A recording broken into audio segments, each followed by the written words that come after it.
One. Hey, college wrestling fans, it's JT1Wrestle here, and we are going to be talking today about the NAIA's best. A matter of fact, sometimes it's even just as tough as the actual national tournament itself. We're talking about the greatest NAIA in season tournament that there is, the Missouri Valley Invitational. Today, I have a new guest today. His name is Derek Bohnsack. He has been with the Missouri Valley Wrestling for a very long time, 16 years in some type of role, 13 years as part of the coaching staff. He was a wrestler there himself, and now he's involved in enrollment and other parts of the college as well. I want to welcome him today, so please welcome Derek Bohnsack from Missouri Valley. Steven, thanks for having me. Excited to be here and talk about our tournament. While we're worried a little bit about weather and probably going to morph the schedule a little bit to make it happen, but still look for around 48 to 50 teams, and we're really excited. Absolutely. So what we're going to do today to hype this tournament and get people excited about it is we're going to take our picks at 125 through heavyweight about who we think will take home Missouri Valley Invitational titles this year. We're going to start off at 125 pounds, and I'm going to let Derek tell us about his pick. Yeah, 125. It's actually shaped up to be pretty good. There's four in the top 10. Looks like probably going to have 11 seeds. We try to seed the ranked wrestlers and use the most previous rating to seed it. Um, I'm a little biased, but I took our guy Hayden Hernandez here from Missouri Valley. He'll be the one seed, it looks like. Brody Gee will be the two seed, and Anthony Hughes of Marion. Hayden had a victory making 25 for the first time. He's been a blood rounder at 33 2 years in a row. A couple weeks ago, he beat Hughes 6-1 here at Missouri Valley in a duel from Marion, and I took him to win 125. But I think a battle between Gee, Hughes, and Hernandez is going to be fun. I definitely agree with you 100% on that. So JT1 Wrestle, I'm going to go with Brody Gee. He has the opportunity, I believe, out of everyone that's going to be entering the tournament, he'll be the only person with the opportunity to this weekend to become a four-time Missouri Valley Invitational place winner. He was fifth as a freshman. He won the title as a sophomore, finished fourth last year. Already this season, he has a win over Anthony Hughes. I believe that will probably be a very good semifinal. Then, of course, if he wants to win the championship, he's got to get past Hayden Hernandez. I think the guy to keep an eye on here that could be the dark horse, though, would be Sal Prado from Baker, another super tough wrestler. But I am going to go with Brody Gee from St. Mary. Good pick. Let's talk about 133 pounds. Yeah, 133 also shaped up to be pretty good here. There's going to be probably 14 guys seated in this bracket from what I'm looking at, based on some guys that aren't in the rankings but have been in and some different stuff there. My pick to win the tournament at 33 is Indiana Tech's Luke Real, and I know I butchered his last name, but he's ranked number three in the country, 12-1 record. But Roman De La Cruz and Aiden Serrano are right there with him. And but honestly, 12, 13, 15, 14, and 16 are all in the bracket here. So they make up the 3 through 7 seats. Yeah, I'm really excited about 133 pounds. And some people are going to think I might have a little bit of bias for St. Mary, but I am going to go with Roman De La Cruz. I'm really excited about what he can do this year, what he can accomplish. He was sixth place here last year. And what really gives me a lot of faith about De La Cruz is the fact that Freddie Barajas graduated last season. He stayed on with the coaching staff, with Coach Carney there at St. Mary, and he made it his goal, his mission this year to make sure that Roman De La Cruz achieves and accomplishes as much as possible. I think it's an awesome story. I back the story. I wish we had more cool stories like that in wrestling because I think it's so awesome. So I do expect a lot out of Roman De La Cruz this year. As far as, we always like talking dark horses, and you've been saying a lot about really good kids that aren't ranked right now. I'm not sure if he's in the rankings or not, but a guy that I could see having a good tournament and making the award stand that I don't think too many people are thinking about is Dante Regal from Briar Cliff. I think he's Yep. a he's a tough kid, and if he wrestles to his potential, I can see a lot of good things out of him. Yeah, he's ranked 17th right now. He'll looks like he's probably gonna be the 8th seed, unless someone has a comment or something in the seeding meeting. But looks to be the 8th seed. Excited about him. If I was picking a dark horse, and it's not because I'm biased either, I would go with Tujin Zunbayan. He's ranked 15th and he's at Missouri Valley. He'd be the 5 seed. Tujin had not wrestled folk style until about 2 weeks ago in 2 years, and he came out at our duels and wrestled very well. He's Mongolian, and he looks really good. He's pretty darn slick. This will be a real test for him. But as far as De La Cruz and Barajas and Coach Carney, you couldn't talk about three better people. And I mean, Coach Carney is awesome, and De La Cruz looks tough this year.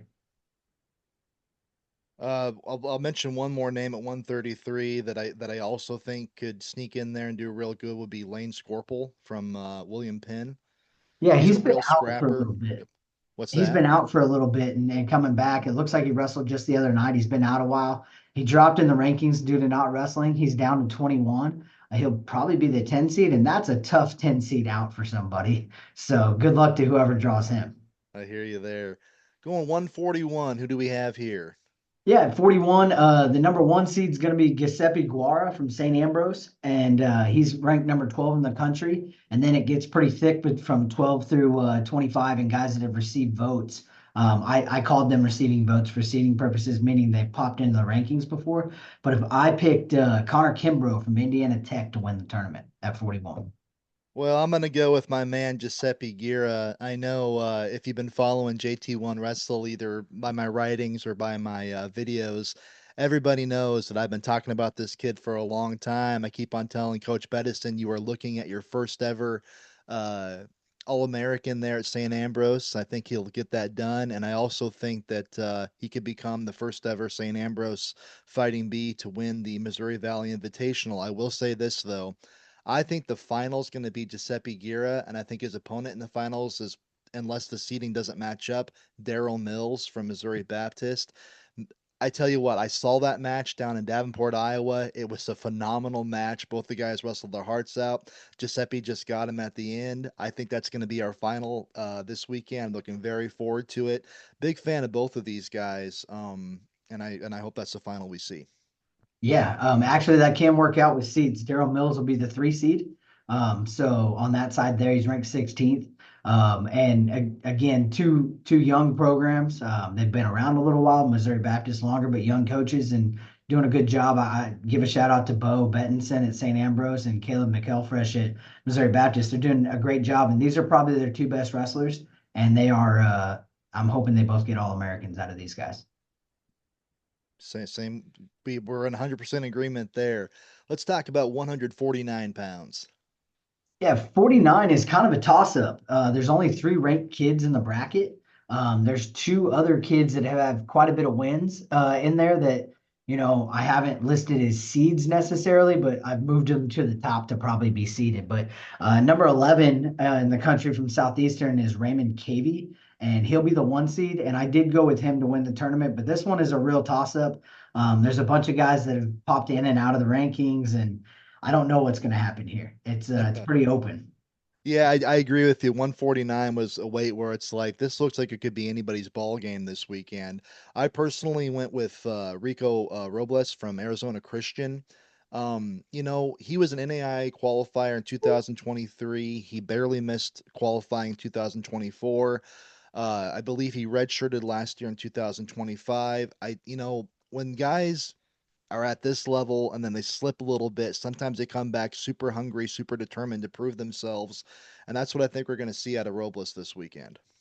I hope so. I'm just really interested to see how it falls. I have no clue what's going to happen in this bracket. And not used to only seeing three ranked guys in the bracket. Again, some teams have had to pull out that would have had a guy entered due to this weather coming in, especially south.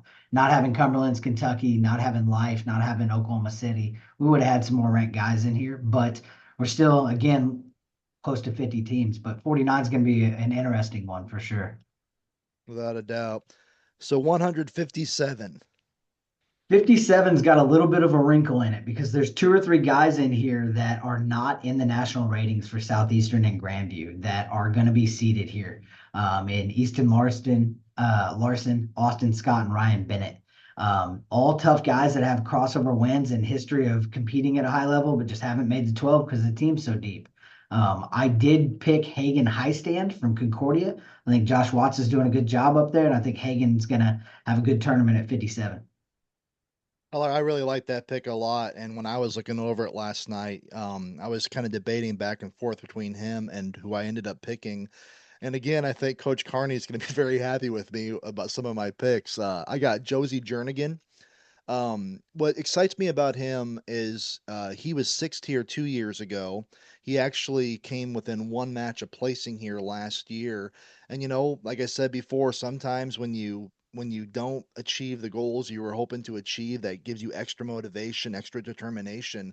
So I really expect Josie Jernigan to have a really good tournament, and I think he'll leave here with some Mo Valley gold. Yeah, he's having a good season too. Again, Coach Carney doing a good job. He's got a few dudes that are very tough and doing a good job with them.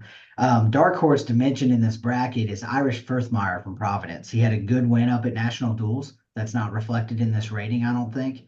He beat, I want to say number 6 or 7 in the country there, and he could have a good tournament. He's going to be the 3 seed. He'll match up with Josie in the semis. It looks like, unless something works out here with the those 3 guys I mentioned in seeding and stuff there. But Irish could have a good tournament. It was his first outing at national duels for the year. So Definitely agree with everything you said there. 165 pounds. yeah, 65 is an interesting one. There's a few guys moving up a weight, it looks like. Dunoski from Marion was number 12 at 57. He's moving up to 65 for the invite. And then Cole Price from Concordia, who was a runner up last year, I think. Um, and I took Cole Price to win the tournament at 65. Dayton Hill from Missouri Valley will be the 2 seed, it looks like. And Central Methodist has a couple guys at 3 and 4 there, mixing in and out as well. So I always try to be different. That will be at different picks, but in this particular case, I'm going to have to agree with you, and we're going to have to be on the same page with Cole Price. I really enjoyed watching him during his National Junior College Athletic Association days back when he was wrestling for Iowa Western Community College. I think he's been doing a good job, and I think he's, due for some, more and more and more success. So, and I think he'll see some Missouri Valley gold this weekend. So I'm also going with Cole Price. yeah, seeing him move up a weight will be interesting to see what happens there. But there's a lot to be said about being kind of fat and happy and wrestling good. Yeah, that's true. That's definitely true. Who do we have at 174 pounds? 74 is a bit of a toss up for me. The Hussam Mustafa from Southeastern is ranked number 10 in the country. Looks like he's probably going to be the 1 seed. These are pre-seeds, just so everybody knows. But I went ahead and picked his teammate, Ty Rodriguez, who was ranked number 13 and fell out of the rankings. I'm not sure if he was hurt, lost the spot. I just think Ty's going to come back hungry and have a good tournament here. I can definitely see that as well. So, I always like the fact that you have kids coming up from a really long ways. I mean, people really do travel a very long distance to attend the Missouri Valley Invitational there in Marshall, Missouri. Picking a kid from Florida. I'm gonna go with Javian Ross from St. Thomas. He was seventh here last year. I do think I'm not sure what you're gonna have him seated, but I can see him coming in and winning the tournament this year. Yeah, it looks like right now he's probably going to be number 7 again, unless something changes. But he's a tough kid. He's a tough kid. Last year he wrestled one of our guys, Francis Morrissey, who won't be in this tournament due to some weight descent stuff, timing wise. But dark horse for this bracket, speaking of traveling a long way and kind of being in the middle of nowhere, Montana State Northern, Orion Thieveridge, Tyson's son, head coach's son. Tyson Orion's a state champ a couple time in Montana, and went to Navy for Kerry Colott, and then transferred home to wrestle for Dad. And I think part of the reason why he's ranked number 21 is just because they're out in the top of Montana. Yeah. They don't see everybody too often. This is that big tournament to see everybody, and I think he could be a dark horse to have a really good tournament. I don't know that he can get past those couple southeastern guys, but he could have a good tournament. The way that you always are able to determine whether somebody knows their NAIA college wrestling or not is whether they're able to pronounce Thieverge or not. I can't tell you how many times I've come across that name, and I had to have I had him on my show here a while back. He was a former head coach. He's the one that really led Montana State Northern to all their, Yeah. accomplishments. Is Coach Ray. Yep. Um, and he just we had to say it like 6 times in a row. Okay, Thieverage, Thieverage, Thieverage. Over and over. Because I mean, looking at the name, you would never guess that's how you say it, but that's just kind of Oh yeah. funny there. Well, So, Dad being the head coach, taking over for Coach Ray and everything yeah. there, they're actually down in the wrestling room right now working out. They flew Well, in that's last, awesome. That's absolutely but awesome. So Dad was my pretty pick. darn good himself. Oh, without a doubt. I mean, that's an understatement. Hell, he was beating guys at the Midlands Championships. He was beating D1 guys that made All-Americans. So that's Oh yeah. definitely a huge understatement. So my pick at 184 pounds, I'm gonna go with Nola Hollandoner from Marion. He did not place at last year's Missouri Valley Invitational. I don't know if he just had a bad tournament or what. Back in 2023, he took a fourth place finish. I think he's one of those guys that doesn't always wrestle up to his potential. And I think that if he does wrestle to his potential this weekend, he could either win the tournament or at least have a very good finish. Yeah, we saw him a couple weeks ago, and he was looking pretty good. I think he got hurt or sick, just tweaked something. They pulled him out and didn't wrestle in the duel, but during the day he was looking pretty good. My pick for this tournament is for 97 is Jackson King from Dickinson State.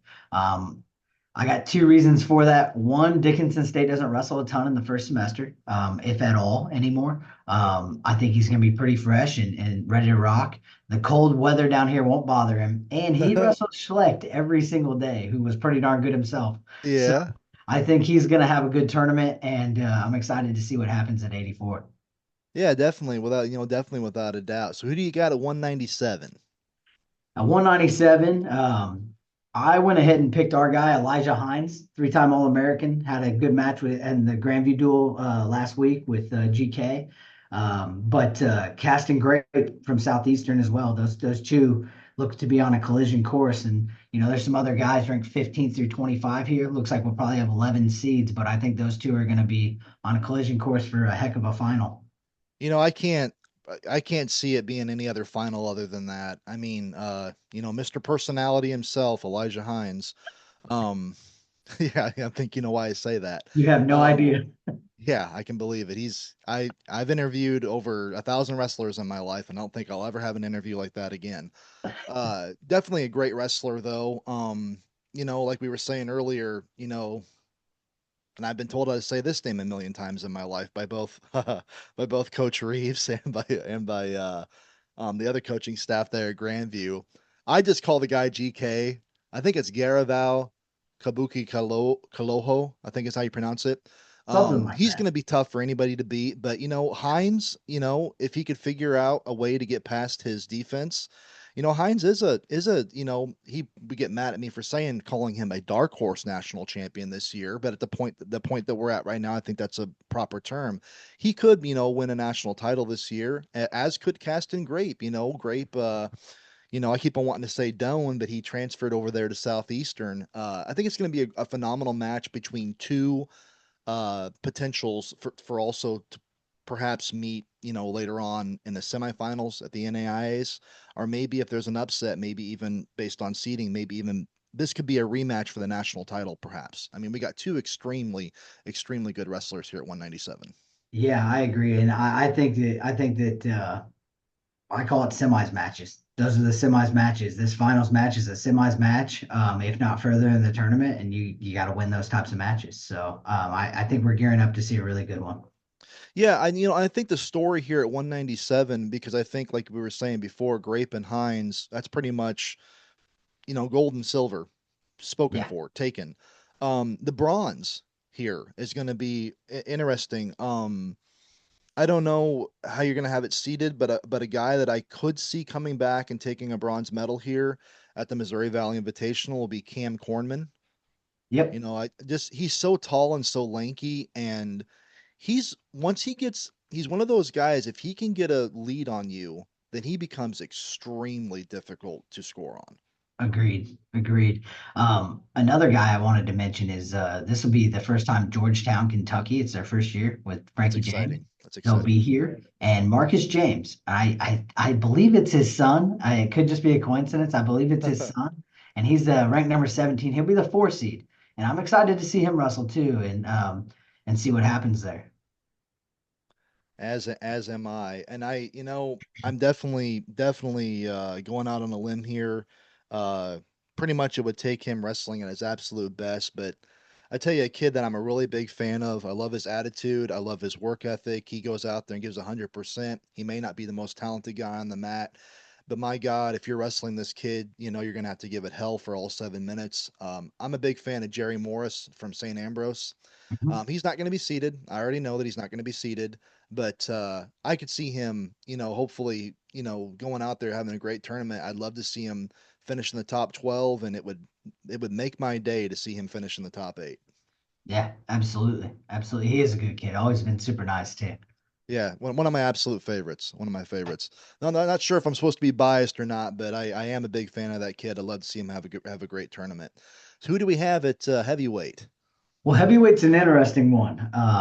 In the rankings, number four, Zeph Civils from Midland and Nico Rodriguez from Eastern Oregon is number six. And then you kind of round out everybody else, every other one, 12, 13, 14, 16, 18, 20 through 25. They're all in there.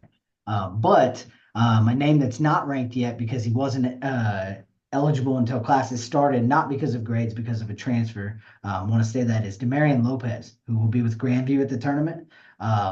I don't think there's going to be an argument tonight that he's the 1 seed. Demarion Lopez coming from Western Wyoming. He was, I believe, a runner-up and then the champ out there for them. He beat a lot of these guys out of the West that have been ranked, like Nico Rodriguez. He's beat the Embry Riddle kid. He's beat a bunch of guys out there. The Corbin kid. And I think those are some pretty tough guys. But I think Demarion Lopez will be the 1 seed, and that's who I picked to win this bracket. Well, I tell you what, earlier this season, and my memory is not always the greatest, but I had the head coach from Western Wyoming on my show, and at the time, Lopez was listed as a coach. So I was Yep. under the impression that he just decided, you know what, I'm not going to continue my college career. I'm going to be done and I'm going to coach. So then I asked him about that, and he goes, no, he's coaching with us right now, that he will be eligible second semester. And I thought to myself, the NAIA coaches better be prepared because this is a guy that could come in and make a huge splash and a huge impact. The only person I see remotely challenging him this tournament is going to be Nico Rodriguez from Eastern Oregon, another super tough kid. So I think our championship match will be there. A guy that I'm excited about, a guy that I'm also a really big fan of. I think he's one of those guys that he may not always be the best on his feet, but he surprises people by how good he is in the top position. He'll get some turns. He's put some guys on their backs. We're like, holy cow, we weren't expecting to get put on our back by this kid. And I feel like I always say his name wrong. I always pronounce either his first name wrong or his last name wrong. Wrestles from Missouri Baptist. Ahmad Sofi, I believe is how you pronounce his name. Yeah. Super tough kid. A very, very tough in the top position. Uh, I think he could have a really good tournament this year and come home with a Missouri Valley medal. Absolutely. There's two guys that'll be seated, in my opinion, when we go into the seating meeting tonight. Two guys that'll get in the seatings. I don't know where they're really going to fall right now. They're not ranked, but they've been in the rankings. They are the Ahmad Sufi from Missouri Baptist and Garen Gibson from Central Methodist. Both pretty tough kids. I agree with you on Demarion and Nico. Zeph Civils from Midland and that Nico match in the semis will be interesting. Two completely different styles. So it'll be interesting. But I think it's Demarion's tournament to lose. He's going to show up and wrestle and really pop into the rankings. And I had that same conversation with Art Castillo about Demarion, Yeah, or Demarion, however you say it. And he's a super nice kid. And I don't want to get into someone's academics or anything, but sometimes some of those Western schools that have some trades and different things throws off academic eligibility. So they have sure. to take some different classes. And I think that was the case here.